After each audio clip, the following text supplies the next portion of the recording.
There is a good possibility that my family of origin does not remember my childhood and what was said and done, because I ran wild a lot and was not watched a lot. I'd get in trouble when they caught me, like trying to swim in the pond by myself at age 6. And I'd get in trouble and threatened and even spanked for things I did wrong. But I ran wild a lot and wasn't told things a lot or explained things a lot. You will just do what you're told. And yes, I do believe they don't remember because they didn't really give a crap. And excuse me for saying a couple bad words in this video that I made. And it's for comedy too, but it's the truth basically. But I hope you enjoy it. There's a knock on the door. Let's see who it is. Someone's coming to visit me. I'm watching the Olympics right now. Oh, hi. It's Nancy Lou and my mom. Oh, hi, Kathy. How are you doing? Oh, that's right. I'm supposed to call you Kate. You like Kate better because of what happened with your sister-in-law, which I don't believe happened. But anyway, let's let bygones be bygones. And just don't talk about it. Come on in, Nancy Lou and Mom. Sit down. We're watching the Olympics. You want to see something? Maybe we can watch the skiing today. I watched the dancing, skating, the figure skating dancing, and boy, we got silver, the U.S. I was hoping they'd get the gold, but the France team won out. Mom, you remember when I wanted to be an ice skater, when I asked you if I could be like Peggy Fleming? Well, Catherine, I don't watch the Olympics, summer or winter. So I know they're every 4 years, but I don't watch, so I'll stay for a while. But I really don't want to stay long because I don't watch the Olympics skating, and I don't even want to talk about ice skating. But I'll sit here and talk to you guys if you want me to. Okay. I'll visit. Oh, that's great that you're watching the Olympics. It's the Winter Olympics, and me too. I skated on the pond already, and I love ice skating too, so we can talk a little bit about that and everything else that you want to talk about. How are you doing here? Okay. Go get me a Coke! I need a soda now! What do you have in this house to eat? And I need a Coke! Get me a Coke! Somebody get me a Coke! Okay, cut. Oh, yes, you always fall into a bucket of crap and come out smelling like a rose. That's what Peg used to say to you all the time. And then she'd tell you, you'd complain about your coworkers or somebody doing something at your job. That's what Peg would say. She would tell you the truth, that it's not your coworkers, it's you. Yeah, she wasn't there, but she knew you. Yeah, she did get a job at age 17 working in a restaurant and wasn't there, so you laid on Grandma Bumberger's daybed. And when you were born, I was 9, so I tried to help, but I almost dropped you walking up the steps to the top bedroom. I carried you up there. I tried to put a tea towel on you for a diaper because we didn't have any diapers clean. And you know, Mom went right back to work, right, Mom? You went right back to work the day after you came home from having, I want to say Kathy, but Kate, when she came home from the hospital when you gave birth to her, and then your milk dried up, so we had to use cow's milk and put Caro syrup in it to keep her sustained. Oh boy, and then Grandma left her lay because she had farm work to do. She had to sew dresses for us out of feed bags, and we had it so bad, it was so terrible for us. And yeah, she got food, and she survived. She's still alive. You're still alive. You're still alive, aren't you, Kate? Your daddy wanted to name you Catherine after his Aunt Catherine, even though I was in charge and told him what's what. I said, you're going to be Nadine, but he said he wanted Catherine, and he won out that time, and you're Catherine. Oh, but they want to call you Kathy. You were Kathy through high school until your senior year, but you wanted to be Kate because your cousins who took you, Bert and Joan, took you to Youth for Christ, and you wanted to be Kate. And that's the name we try to call you, but most of us think you're Catherine or Kathy, not Kate.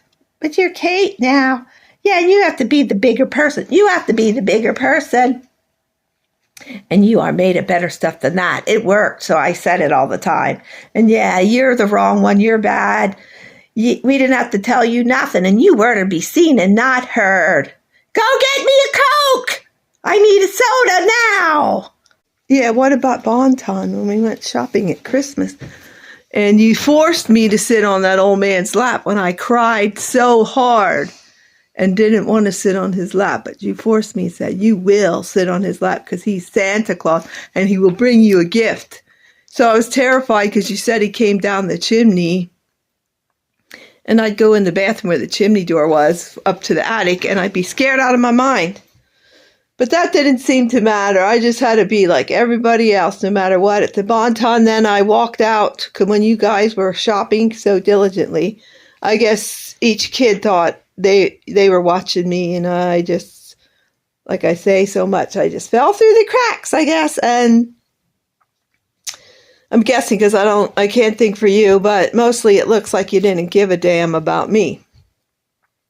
So I go out to the nativity scene. And there I am looking at baby Jesus in the manger when you all came out, however many of you were at the Bonton that day. I know Daddy was with because he drove. So I got the reaming out that I shall never walk away from you guys in a store again. It was my fault. I'm the bad, which was the norm for everything. Everything, Mom, everything. And you too, Nancy Lou. Every time I have a struggle, oh, yours are nothing. Your struggles are nothing. People have it worse. There's people in Africa starving. You have food, you have a bed, no matter how peed up the bed was. You put a blanket over it. And then it's my fault I wet the bed, and I wet the bed in your bed, Mom, and I was told, look what you did in our bed. Oh, yes, you always fall into a bucket of crap and come out smelling like a rose. That's what Peg used to say to you all the time. And then she'd tell you, you'd complain about your coworkers or somebody doing something at your job. That's what Peg would say. She would tell you the truth, that it's not your coworkers, it's you. Yeah, she wasn't there, but she knew you. Yeah, she did get a job at age 17 working in a restaurant and wasn't there, so you laid on Grandma Bumberger's daybed. And when you were born, I was 9, so I tried to help, but I almost dropped you walking up the steps to the top bedroom. I carried you up there. I tried to put a tea towel on you for a diaper because we didn't have any diapers clean. And Mom went right back to work, right, Mom? You went right back to work the day after you came home from having, I want to say Kathy, but Kate, when she came home from the hospital when you gave birth to her, and then your milk dried up, so we had to use cow's milk and put Caro syrup in it to keep her sustained. Oh boy, and then Grandma left her lay because she had farm work to do. She had to sew dresses for us out of feed bags, and we had it so bad, it was so terrible for us. And yeah, she got food, and she survived. She's still alive. You're still alive. You're still alive, aren't you, Kate? We like to call you Kathy, like Peg would say. Kathy, you're our baby, and you'll always be our baby, no matter how old you get. You ran away from us, you know that, at Bargain Town when I drove you with Barb and Nancy, and you were 4 years old, spinning around that comic book, which I didn't know, and all 3 of us thought the other one. I thought that Barb had your hand, and Nancy thought that I had your hand, and Barb thought that Nancy had your hand. And, actually, I don't remember it. I don't even remember it half the time. So we are shopping, looking for hair products.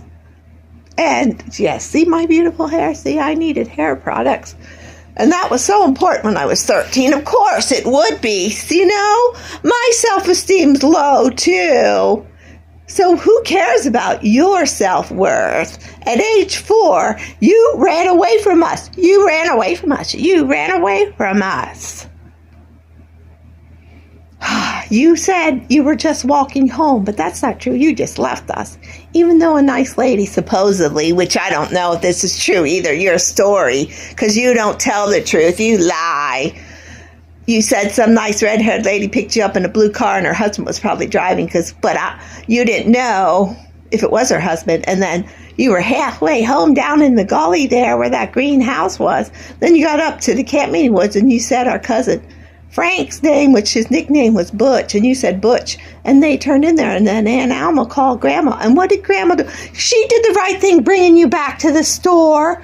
And you could see us crying, bawling, which I don't remember at all. I don't remember. Oh, no, we didn't hug you or say we're glad you're here and you're still okay and safe at age 4. I didn't say that because you were such a bad girl running away. I didn't want a beating from Daddy because he would have beat me like he did after you tattletaled and told him we called him an old F-U-C-K-er because he said we had to go milk the cows. You're just a tattletale. I know your story is that you were just asking at age 5. You were older than 5, though. Weren't even in school yet. What does that F-U-C-K-er mean? Well, I just heard this. You have to tell him. Where'd you hear that word he said to you? That's what you say anyway. And you tell him, because I heard my 2 older sisters that are 13 and 14 and a half. Or 14 and 15 and a half, whatever ages we were then. It's just all you. You're bad, bad, bad, bad, bad, bad, bad. Besides, I was only 13 years old. It's not my fault. I didn't do anything wrong. You ran away. Like Peg said to you millions of times, she was feeling guilty all her life because every time she saw you, she'd say, you ran away from us, you ran away from us, you ran away from us, you ran away from us. And the big stuff just got swept under the rug. That's how we do it. That's how we do it. That's how we do it. And Precious Ann, of course, I had to take care of her. She was really our baby till you came along, a big mistake accident. Yes, you're just a big mistake accident. I was only 13. Anyway, I don't remember it anyway. If I was bawling or not saying I love you or hugging you and saying you were okay, because I don't remember anyway. And as far as your thing with the narcissist, your younger sister-in-law, and you thought they were having an affair because of the infidelity in our family. Well, my sister-in-law Ruth thought I was having an affair with her husband Fred, and I wasn't. So you're just crazy. That's all it is.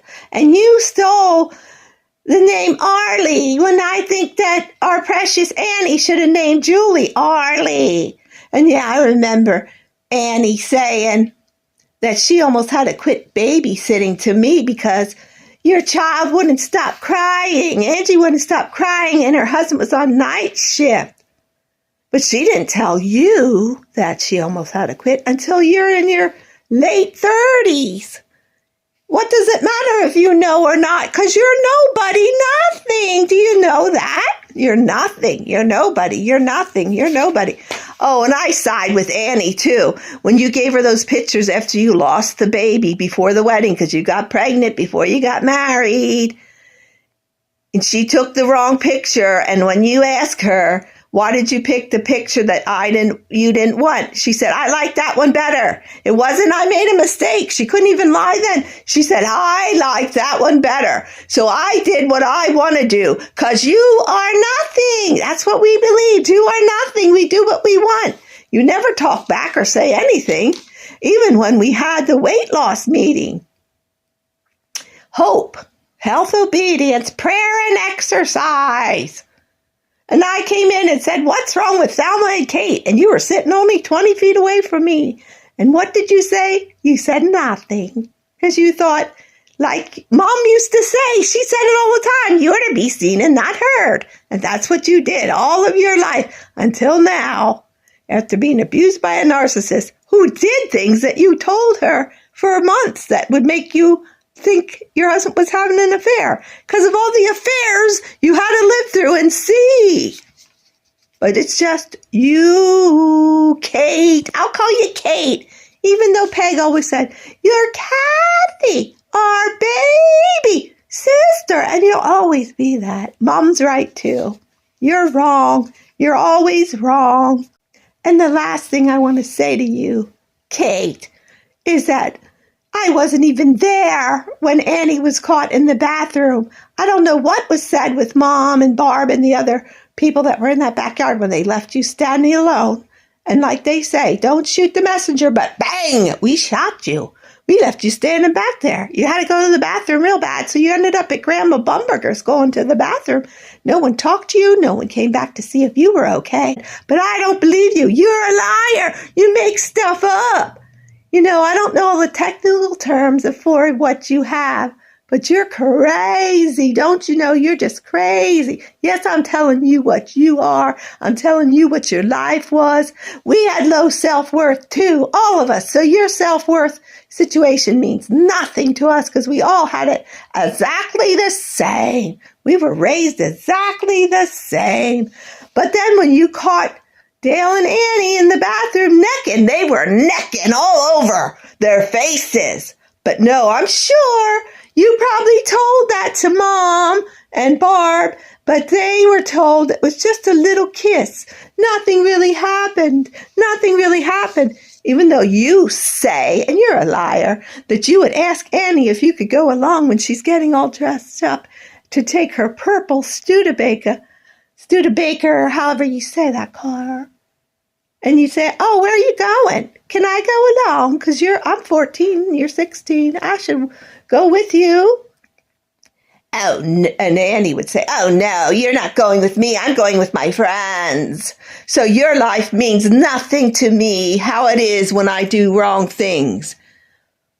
You can go babysit. You say you were forced to babysit. Well, you didn't kick and scream and act like baby. Oh, yeah, that's right. You were to be seen and not heard. But you had to babysit, and you put up with Wayne when he was drunk and walking on eggshells. But that's too bad. You have to help your family. You have to do what they want you to do. And yes, you're to be seen and not heard. Seen and not heard. Seen and not heard. Always, always. And as far as you're being abused by a narcissist, making you believe that she's having an affair with your husband and all the things she knew about you after you were friends for 4 or 5 years, close to each other as your sister-in-law, I believe her. You made all that up to attack her because she's such a charming, precious woman. Oh, and look, she lost her husband. It's all forgiven and free because she's a widow now. And you have to feel like it's your fault all the time when people die, like Grandma Walmer. You feel like it's your fault because at age 4, no one told you nothing about that she died. No one told you nothing about that there's a funeral. Just dressed you up so cute and took you back to the funeral, and you tried to climb in her casket in the coffin. You're so bad, bad, bad, bad, bad. Do you know how bad you are? And as far as let's go back to what I was telling you about your sister-in-law, who's a widow, the poor, charming woman who always is nice to us. As far as what our oldest sister Peg said, she thought your sister-in-law was so charming because she said, oh, I thought Barb was the older sister, Peg. I thought you were younger than Barb. And then Peg said to you, oh, I can't agree with you, Kathy, because she's so nice to me. She's so nice to me. And as far as you telling me at the farmhouse where you stayed with your husband, what she did to you, I don't believe a word you're saying. I think you just picked her to attack because you're crazy. And when I said, just don't talk about it, that's what I meant. Just don't talk about it. I did always teach you to be the bigger person, and then you're made of better stuff than that, Catherine. At Bargaintown, when you, Nancy Lou, were with Barb and Peg. Peg was the oldest and Barb next, and you were only 13, so yeah. You don't know. You don't even remember crying or being there because, you know what? I don't mean shit to none of you. That's the problem. But I'm still the bad one who supposedly ran away from you when I was just looking around at comic book, the twirly rack, and I looked around I was probably there 2-3 minutes, And I walked over to where I thought you guys were when you walked through past me and just left me standing at the comic book rack. And I couldn't find you, and I wasn't allowed to talk. I had to be seen and not heard, so I didn't scream. I just panicked and said, I was panicked and terrified, and I said, what can I do? They're not here. So I was walking home. I was 4. You were 13. What were the ages of Peg and Barb? 20 and 18? 20 and 17? I don't know their exact age, but I know they were. Peg drove us there, or either Barb, because she had a license too. So why am I to blame for that? Why? Because I'm the scapegoat, probably, most likely. Yeah, what about when I was left to run wild while you were doing butchering? There's nowhere else you could take me. Ann could go with Patsy and Uncle Lamar, but I could run wild.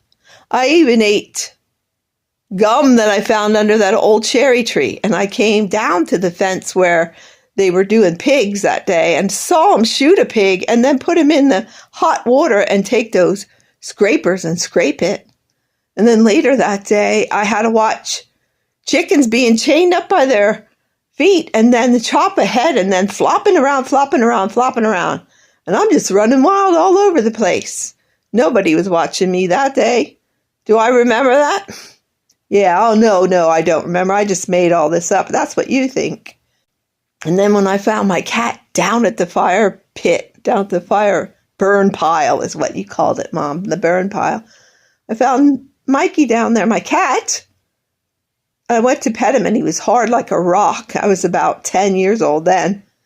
And the only one that helped me, I went up in the house crying and I was told, oh, it's just a cat. It's just a cat.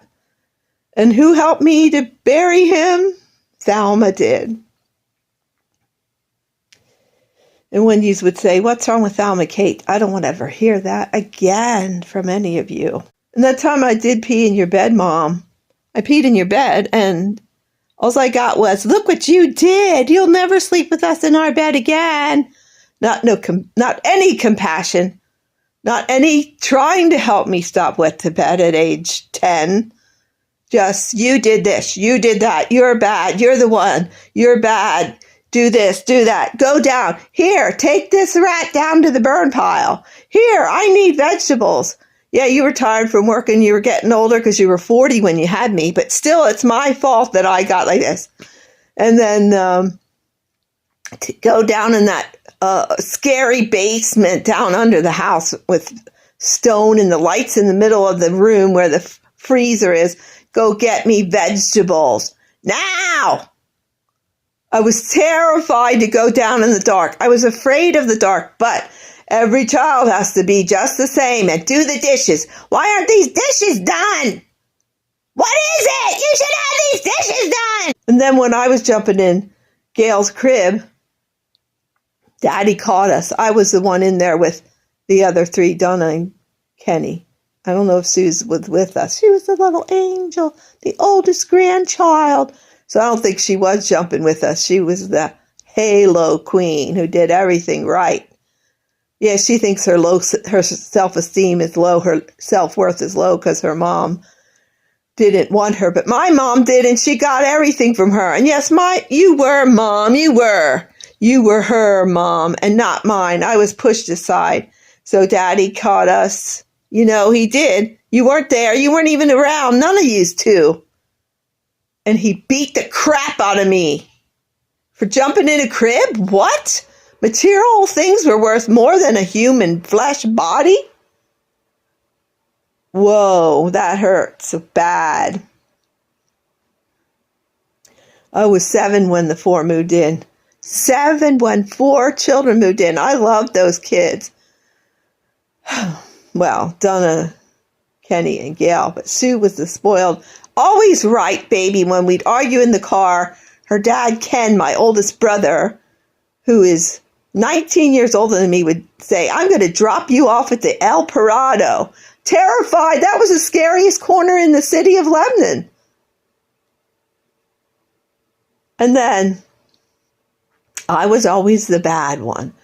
Bad, you're bad, you're bad, you're bad. You're not going anywhere. 1, because you can't stay overnight because you wet the bed. 2, you're just bad. You're too young. Even though Anne's old enough, when she's 12, but you turn 12, you're not old enough. You're too young to do that. You're too young to go along. You can't go because you wet the bed. You can't go. You can't go. You're too young. You're too young. You're too young. Why did I have to hear that all the time? You have to be the bigger person. And you are made of better stuff than that. It worked, so I said it all the time. And yeah, you're the wrong one. You're bad. We didn't have to tell you nothing, and you were to be seen and not heard. And then the last thing for you, Nancy Lou, is I was so hurt, and I seriously thought, because of seeing all the infidelity growing up as a kid, I'll just say their names. Wayne, it was really Harold, Pat, Darlene. Infidelity. Why did those kids move with us? Because she couldn't stop sleeping around on my brother, Kenneth. I'm all in the middle of all this, but I am nothing. I'm nothing. I felt worthless. I was nothing. But you won't believe that. There's excuses that your stuff's worse. So, anyway,